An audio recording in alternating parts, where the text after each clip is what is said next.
Well, I'm glad you stuck with me after that last session. A little bit humbling there, and hopefully you've had a chance to be with God enough so that you can sense that dark side, where it is in you, and start building the defenses against it. That's really what I want to talk about today. You'll notice the title of this session is Overcoming the Dark Side. You see, you won't be able to accomplish your calling as a leader if the dark side wins out. Now, thank God, I didn't say this last time, but I should say it again. If there's anything about God that we know is that He's a God of grace, and He's a God of goodness, and He wants good for you. He wants good for me. And so we find people in Scripture who failed and gave into the dark side at various times, and yet God continued to use them. You got Moses, who was a murderer. He murdered the Egyptian in cold blood. You've got David, who is an adulterer, and yet he's restored to kingship. And he's held up as the model of what it means to be a king. These kind of people, Abraham lying about his sister, or his wife, saying, she's my sister. All those kind of people in Scripture are flawed human beings, because every human being is flawed. And yet God, through His grace, continued to love them, continued to use them as leaders in His kingdom. And so whatever your dark side situation, you know that God can continue to use you. But what I want to talk about in this session is just some keys or steps, and not really steps, but some keys to overcoming it. How do you overcome that dark side? Or in other words, what do you do about it? Well, the first thing to do about it, I guess, is acknowledge that you have one. Denial is a very important part of who we are in our dark side. We can push it away. We can pretend it's not there. And what happens then is we get into this pretending mode, and that pretending mode can even infect churches. One of the most impactful books that I've read in my life is by a man named John Fisher. He was a musician back in the 70s, became a church leader and author of several different books. But he wrote a book called 12 Steps for the Recovering Pharisee, and then in parentheses, like me. And in that introduction, he says, the church is full of Pharisees. And what he says by that, he says, it's the only organization that if you want to become part of the church, you have to admit that you're a sinner. I am a sinner. I have failed to live the way God has directed me to live. You've got to admit that to become part of the church. He says, but if you are part of the typical church in the United States, at least, once you make that step and you admit that and you say, I've received Jesus Christ's forgiveness for my sins, you go into this pretend mode that you never sin again. So much so, he says in the book, he says that when sin does crop up in a church, when somebody is acknowledged to have done a public sin, that people are aghast, like how horrible can this be? And so he says, step number one in the 12 steps of overcoming the Pharisee in us, he says, is to acknowledge that we like to judge people. We like to judge people. If we can judge people, put people below us in some sense, then we can feel better about ourselves. And as a result, we get into this denial thing of, well, we wouldn't do that. We're not like that. And so the first step of overcoming the dark side in your life is acknowledging that you have it. Maybe even defining where it is and where it manifests itself in you. Are you somebody who is addicted to drugs? How did that begin? Are you somebody who's hooked on pornography? Are you willing to admit that to yourself, beginning to God? Certainly, He already knows all of that. Where does your dark side manifest itself? Are you greedy? Are you a liar? That you tend to take stories and blow them up even bigger when they make you look good, and then tread on that line of what's truth or what's untruth. Where is your dark side? Acknowledge that you have one. Then honestly examine your past. Your family of origin has a lot to do with how you developed your dark side. Again, we all have one, but your family of origin can contribute to making it worse, or sometimes making it better by God's grace. Last time, I showed you the Maslow's hierarchy of needs. And so where in that area did you lack something? Was it in the physiological? Some people who are very, very successful in our world today were made so because they became driven people for the wrong reasons. They were poor, and they resolved that they were not going to live that way as an adult, and so they are driving themselves, even become workaholics, because they don't want to ever go back to that point. It's a hole in their life at the physiological level. Many years ago, at the advice of a counselor, I read a book called We Are Driven. And there's 3 reasons why somebody is driven to succeed in life, at least materially. And number 1 is that you lived in poverty, or you lived a deprived life, and so you decided you're driven not to have that again. Another driven type is where you had very successful parents. And as a result, you're always trying to live up to that expectation, or you're trying to exceed what they did, and so you become driven. Or that there was a special need within the family, like a sick person that was somebody that the whole family had to kind of rally around, and that became an identity. That can create a driven person. Where are those things that drive you in this pyramid?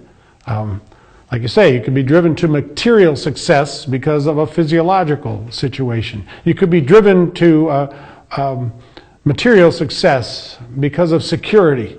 If something's missing in that area of love and belonging, where you know that you have been unconditionally loved and then launched into the world as somebody who's been unconditionally loved, that's going to leave a gap in you. And you're going to seek to fulfill that gap, or will be tempted to fulfill that gap in inappropriate ways. So is there a gap there for you? What about the self-esteem? Have you experienced some level of success in your life? And as you've been launched as a student, were your works as a student praised when you did something well? Or was it always criticism that was given you?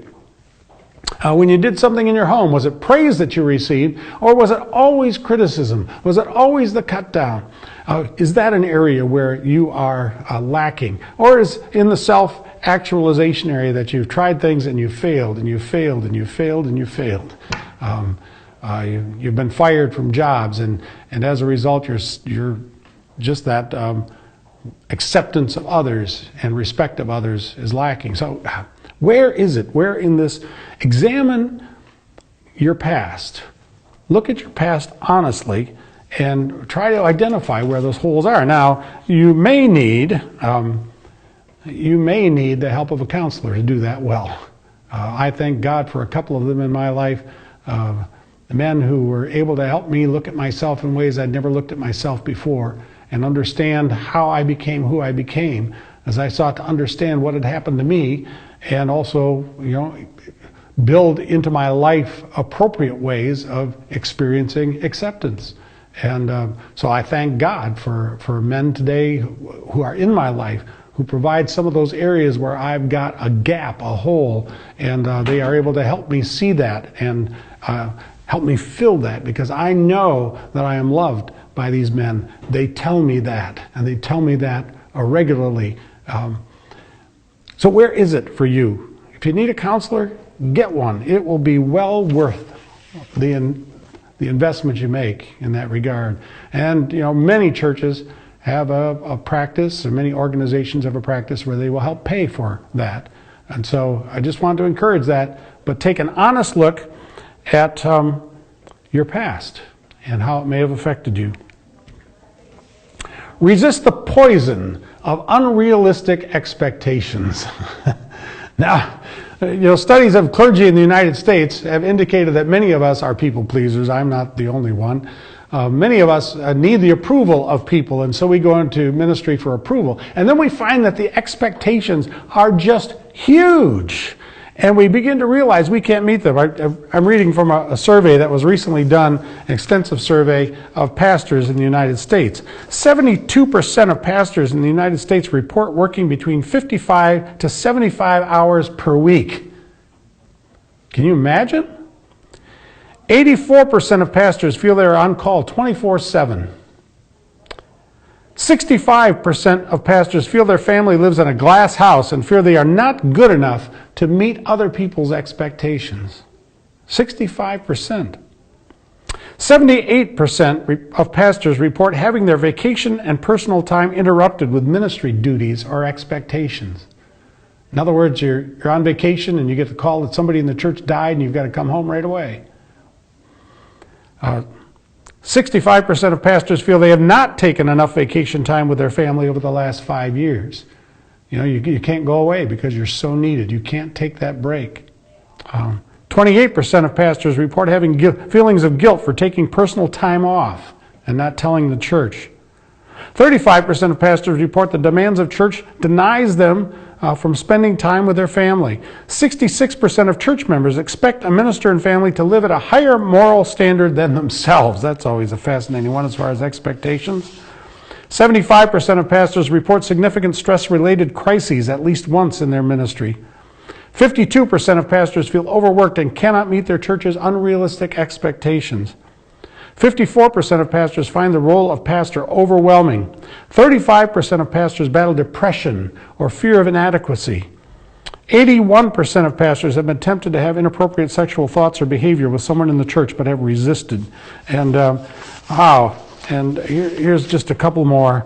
30% of churches have no documentation clearly outlining what the church expects of the pastor. And so it's anybody who wants you, it's a legitimate request. And then the last one, 1 out of every 10 pastors will actually retire as a pastor in the United States. 1 out of 10. And I see that in my graduating class from seminary many years ago. People are dropping out of ministry, and those kind of stresses are the reasons why. And so we have to resist the poison of unrealistic expectations. We have to realize that everybody else's crisis doesn't have to be ours. You know, I had to learn that just because somebody called me and their family was in an uproar over this, that, or another thing, doesn't mean that that was my crisis, that I had to leave what my family was doing at that time. It meant that I had to practice carefully and faithfully what Peter Wagner said once was a daily diversion. I've got to be diverted from my responsibilities daily. A weekly withdrawal, that there are time I spend away, and then an annual abandonment where I spend enough time away that I get away from ministry enough to be renewed and refreshed. How do you do this? Well, this passage has become one of my favorites. Paul is writing here to Corinth. Now, if you know the background to Paul's letter to the 2 letters to the Corinthians, you know that he did not have the greatest relationship with the people in Corinth. He started the church there, things were going great, and then people began to criticize him as not an apostle. Others came in, said they should be following a different path than what Paul had set out for them. And he writes defending himself, but this passage here is one that catches my attention when it comes to unrealistic expectation. He says, "This then is how you ought to regard us. First, as servants of Christ." Now, it's a good image to have for yourself. In fact, the word servant here is an interesting one. In the original language of the New Testament, the language of Greek, there are different words that can be translated as servant into English. The most common one is doulos, which describes somebody who's like a slave in your house. This one is a little different than that. It's only used one other time in the New Testament, and there it's used in the book of Acts. When Paul and Barnabas take off on their missionary journey, they take John Mark, a relative of Barnabas, along. And it says that John Mark is this person. Now, it's not often translated in Acts as servant, but he's a servant to them. In other words, he's there to take care of, making sure lodging at the next city is taken care of. He's making sure that the boat tickets are in place. He was taking care of the details to serve Paul and Barnabas. The picture that helps me in this is the basic meaning of the word. It can mean under rower. Now, in order to understand that, you have to get in your mind the picture of a ship back then, maybe a ship that was ready to go to war, right? And you remember that they've got these various levels, but the bottom level of the ship is this set of oars that go to row the ship. And if you went down into that, if you've seen movies about it, like Ben-Hur and that sort of thing, if you go down into the bowels of the ship, here are these different people, usually slaves, who have an oar that they hold, and they are responsible for pulling on that oar. And they don't decide whether they're going to, do a turn, or they're going this direction or that direction. That's made higher than them. That's made by the captain of the ship. They don't decide when they have to go fast or when they have to go slow. They are the ones who are obeying orders or following the leadership of those above them. Well, it's that kind of picture that's in this word of being an under-rower. That my role in the leadership that God has given me is that I am an under-rower. I'm not God. I'm the one who's down there taking my oar and rowing. And so I understand that this is my responsibility. And I ask other people to regard me that way. Now, what this means is I can't compare myself to somebody else. You know, that's a great thing among ministries and ministers and clergy and church staff and people who lead various nonprofit organizations and even in corporations. There'll be this comparison thing that happens when people meet. And the comparison is kind of like establishing a pecking order. You know, that if you put 10 chickens together in a pen, pretty soon they'll have a pecking order by pecking each other to decide who's on the top here and who's next and who's next and who's next and who's next and who's on the bottom, the person who gets pecked, the chicken that gets pecked by everybody. Well, there's something like that happens in public meetings where people start comparing each other and say, you know what, well, you know, how big is your church? How many people are attending? You know, what's your budget? How much money do you deal with? Those kind of things of compare. Well, I can't compare myself to anybody else because I've got my oar. That's the one that I am pulling. Somebody else got a different oar, and my job is not to say, oh, my oar is more important than yours, because it's all under the leadership of the captain. And so I have to get this image of myself that says, when it comes to people's expectation, that I'm doing the rowing that I have to do. And I've got to define that. What is my calling, my mission? That's why I had you look at your mission a couple of sessions ago. So first of all, we are to look at ourselves as servants, as the under-rower of Jesus Christ, and as those entrusted with the mysteries God has revealed. Now, mysteries is a wonderful word in English. It draws to mind mystery novels. I love to read mystery novels. One of my favorites years ago was Agatha Christie. And you know, a murder on the river Nile, or the Orient Express. What happens in chapter 1 is a group of people are on this train or on this boat, and one of them is dead at the end of chapter 1. And you think you know who it is because there have been a few clues, but then at the end of chapter 2, the person you thought who did the murder is murdered themselves. And so eventually there are a group of clues that build until finally the mystery is revealed at the end of who the murderer was. Well, that's one way to think of mystery. And then you would say, well, you know, Paul's dealing out these little facts so that someday, hopefully, they'll come to understanding. Well, that's not what's going on, is what he's talking about here, as far as how you view yourself. You're a steward of the mysteries. This is more like a lodge. You know, my understanding, I'm not a Mason, but my understanding is that Masons have secrets. And you don't know those secrets. Those of us who are outside are not given insight into those secrets until you join. And once you've joined and you've made the commitment, then you are given all the secrets. Well, that's the way Paul is using it here. He says, I'm a servant, but I've been entrusted with this great mystery. He defines it elsewhere as that God building a church and building it amazingly with Jews and Gentiles together.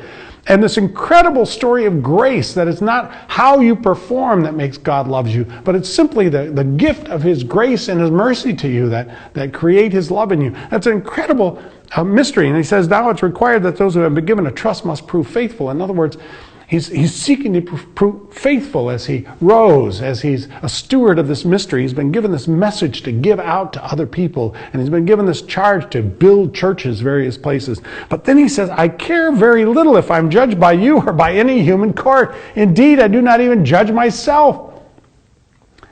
That's where I think we've got to try to strive for. That we don't judge ourselves by other people's expectations, and we don't always try to meet those expectations. That we have to determine which expectations are legitimate and which aren't.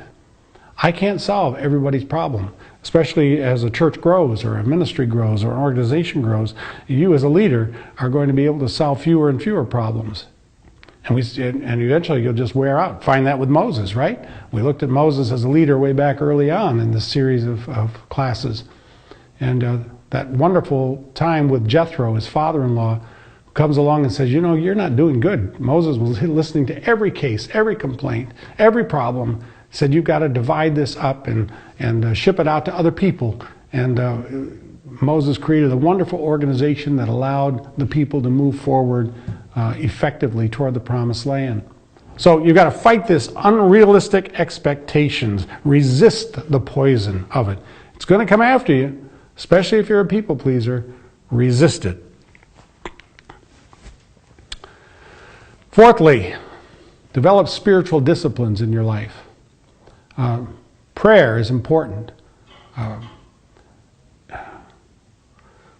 A prayer can be a real weakness for pastors, interestingly enough.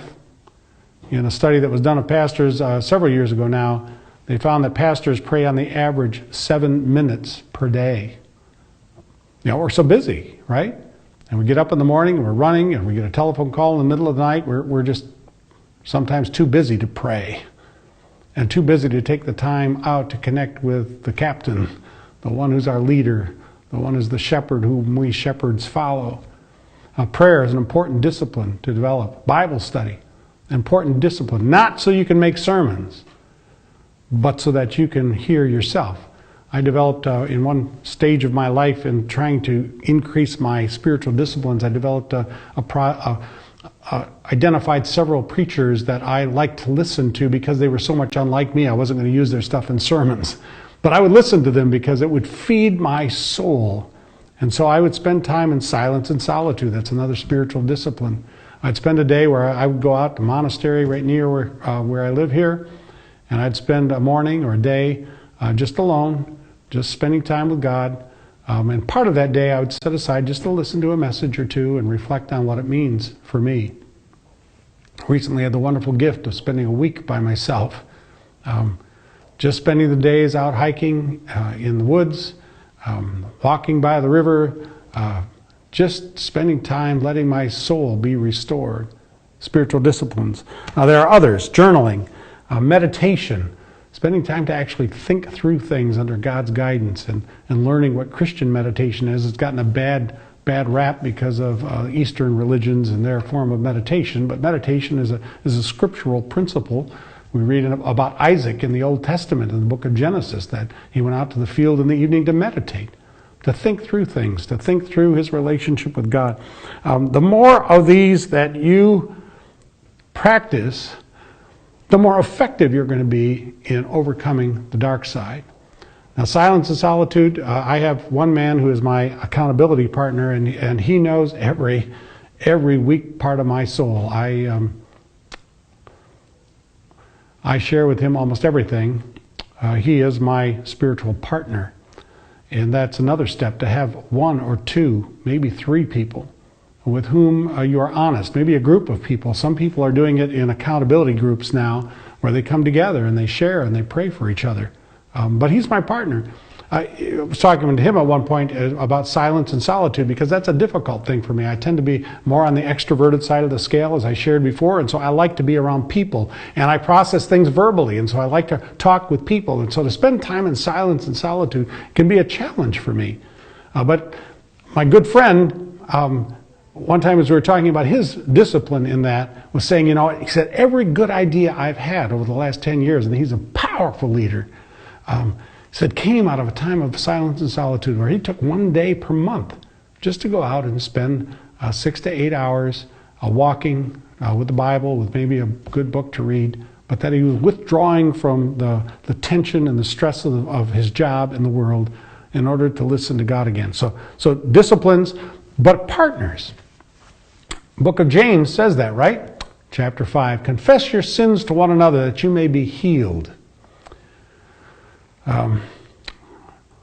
We can become the spiritual Pharisees in your church and in mine, where we believe or pretend that nobody has problems with sin. And there's something about sharing it, taking it out of the darkness and bringing it to the light with somebody else, that takes away the power of sin.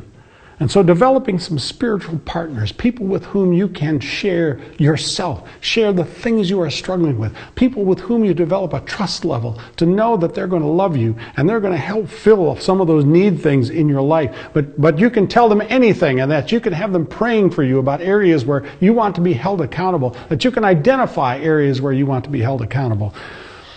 Yeah. The miracle of Alcoholics Anonymous is that it took people bonding together. The founders of Alcoholics Anonymous recognized that reality, that on their own they weren't able to conquer this thing in their life. But when they together bonded to each other, helped each other, were available to each other in a moment of need, miraculous things happened as far as their recovery, and they began to share that. Now it's spread all over the world.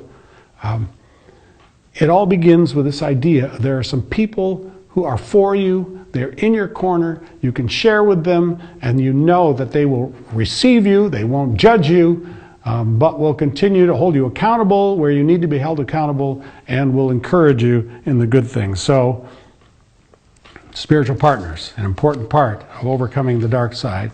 And then aim in your life for humility, transparency, truth-telling. Humility, first of all. When people want to praise you, to be able to say, hey, to God be the glory. Pedestals are tough for church leaders in the world, because the bigger the pedestal, the higher people put you, and people will want to put you on a pedestal because we have a need for heroes somehow in our world, and we do that with movie stars, we do it with musicians, and we do it with church leaders too. We put them on these huge pedestals as if they are better than we are, that they don't have a dark side, that they are these marvelous, effective people. And, I know from some experience that falling off a pedestal is very painful and very difficult. And so one of the things I'm aiming for in my life is a humility that acknowledges that, I'm a sinner saved by grace. I am somebody who is nobody without Jesus Christ in my life. Transparency. I don't hide that I'm a sinner anymore. I'm willing to tell you part of my story. Just because apart from the grace of God, I'm nothing. And to get to transparency, to be able to tell some people, to be open to people, to not let them put you on the pedestal, and tell the truth to other people and to yourself. Yeah, dark side is a tough thing. This closing passage from 1 Corinthians 10. Paul is talking about temptation, obviously. He says, so if you think you are standing firm, be careful that you don't fall. No temptation has overtaken you except what is common to mankind. And God is faithful. He will not let you be tempted beyond what you can bear. But when you are tempted, He will also provide a way out so that you can endure it. The center of that passage is when you are tempted, He's going to provide the way out. Now, you have to take the way, and you can build in your life marvelous protections that allow you to go on and serve God powerfully, even if you've failed. It takes time to restore trust in people. It takes time to restore the levels of leadership that people will allow you to take, and authority will allow you to take. There'll be setbacks at times. But overall, as you conquer the dark side, you'll become a much more effective leader. A friend of mine is an alcoholic, and was that for many years. He came to Christ because he was, one day in a snowstorm, his car died, and he was homeless at the time. His wife had kicked him out. He had nothing.